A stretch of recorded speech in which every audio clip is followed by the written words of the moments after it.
বৃন্দাবনের রাধাকুণ্ডের মধ্যে এক মহাত্মা তিনি ভজন করেন। তিনি শুধু রাধাকুণ্ডকে সাক্ষাৎ আমার করুণাময়ী রাধারানী ভেবে সর্বদা রাধাকুণ্ডের মার্জন করেন। যত ভক্ত আসেন, ভক্ত এসে রাধাকুণ্ডকে পুষ্প দ্বারা অর্চন করে স্নান করেন। সমস্ত পুষ্প তিনি প্রতিদিন পরিষ্কার করে খুব সুন্দরভাবে তিনি রাধাকুণ্ডকে মার্জন করে রাধাকুণ্ডকে সাক্ষাৎ রাধারানী ভেবে শ্যামকুণ্ড রাধাকুণ্ড সর্বদা তিনি মার্জন করেন। তিনি রাধাকুণ্ডের জেরে তিনি কোথাও যায় না, সর্বদা কি করে গো মা? মার্জন মানে কি গো বলেন না? শ্যামকুণ্ড রাধাকুণ্ডের পরিষ্কার করেন এবং সর্বদা প্রাণেশ্বরী করুণাময়ী শ্রীমতী রাধারানীকে স্মরণ করে। বৃন্দাবনের তারা একটাই নাম সর্বদা বেশি বেশি করে বলে। বৃন্দাবনের সবাই হলো রাধাগত প্রাণ, সবাই বলে প্রেম সহকারে, প্রেম সে বলো প্রেম সহকারে জয় দাও হে আমার করুণাময়ী কুণ্ডেশ্বরী প্রাণেশ্বরী বৃন্দাবনেশ্বরী আমার রাশেশ্বরী শ্রীমতী করুণাময়ী রাধারানীর সবাই জয় দাও।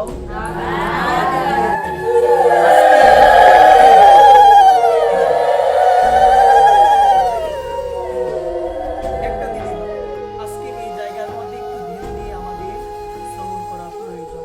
তিনি রাধা কুণ্ডে ভজন করেন, অনেক কাল হয়ে গেল ভজন করে। মা কর্মফল যখন আমাদের নিকট আসে, আমাদের কি বলে আসে? আওয়াজ নাই বলে আসে?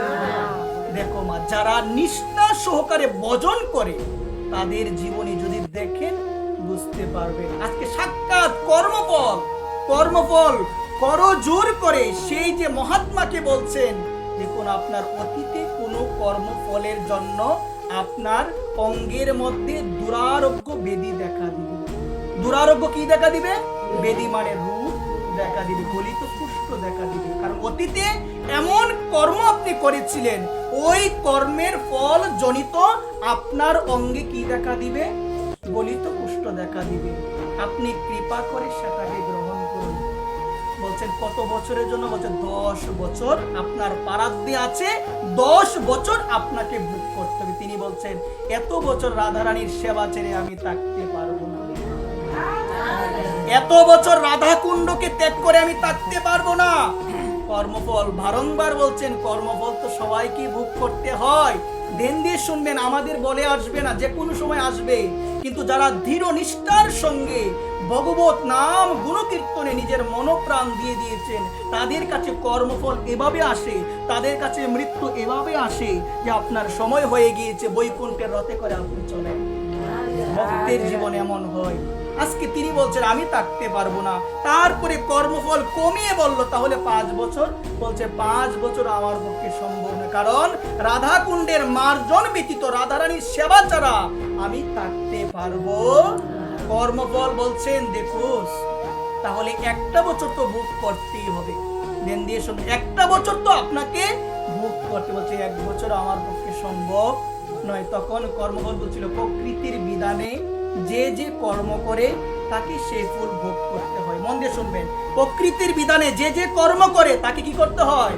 সেই ফল, কর্মের ফলটা তাকে ভোগ করতে হয়। আপনি করেছিলেন অতীতে, আপনাকে ভোগ করতে হবে।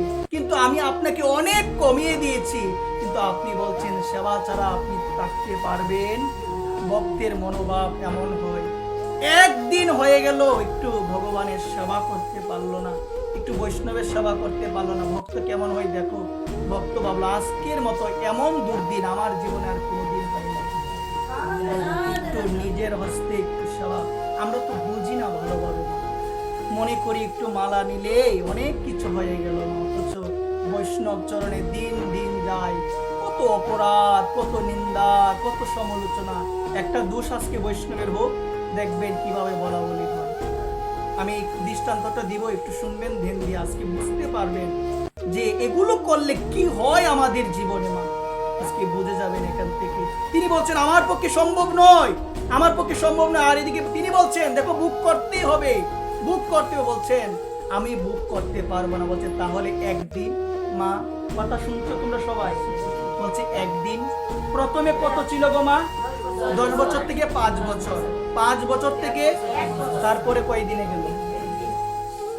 একদিন বলার পরে ধ্যান দিয়ে শুনবেন, কর্মফলকে তিনি বলছেন, মহাত্মা বলছেন একদিন মানা যায়, একদিন মানা যায়, কিন্তু একদিনের মধ্যে 10 বছরের কষ্ট আপনাকে পেতে হবে। যাই হোক, আমি মেনে নিলাম। তিনি সবাইকে ডাক দিলেন। মহাত্মা বলছে, দেখো, একদিনের জন্য দরজা লাগিয়ে আমি ঘরে থাকবো। আমি যদি চিৎকারও করি, আমি যদি ব্যথায় কাতরও হয়ে যাই, তোমরা কথা দাও কেউ ঘরে প্রবেশ করবে না। তিনি তো জানেন গলিত কুষ্ঠ হতে হতে 10 বছরের পরিণতিটা কেমন হয় গো। একদিনে সে কষ্টটা পেতে হবে। বলছে, দেখো, সেবকদের বলছেন, যারা নিকটে থাকে তাদের বলছেন, দরজা লাগিয়ে আজকে একদিন থাকবো, ব্যথা যন্ত্রণায় কাতর হয়ে আমি যদি আওয়াজ করি, উচ্চস্বরে কাঁদিও, তোমরা কেউ যেও না ঘরের মধ্যে। এই কথা বলে দরজা লাগালো। সঙ্গে সঙ্গে তার অঙ্গের মধ্যে কুষ্ঠবেদী দেখা দিল। কুষ্ঠবেদী দেখা দেওয়ার পরে সমস্ত অঙ্গ আস্তে আস্তে গলে যাচ্ছে। ওই অঙ্গের মধ্যে বিভিন্ন পোকামাকড় ধরেছে, চিৎকার করছে, হাহাকার করছে। ওইদিকে তার সেবকগণ আর থাকতে পারছে ভিতরে যাওয়ার জন্য, প্রাণটা হাহাকার করছে, কিন্তু নিষেধ আছে, যেতে আর পারছে। মা, এটা কেন বললাম গো মা? 10 বছরের কর্মফলটা একদিনে চলে আসলো। কেন আসলো বলো না মা? ভজনের জন্য, সাধনের জন্য। ভজন করা প্রয়োজন।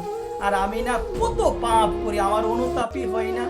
আমি কত মানুষকে কষ্ট দিই, কত নিন্দা করি, সমালোচনা করি, মনটা এদিকে দিয়ে কত সমালোচনা করি, কিন্তু একটাবার ভাবলাম না, পরনিন্দা সমালোচনা সব থেকে ভয়ঙ্কর অপরাধ।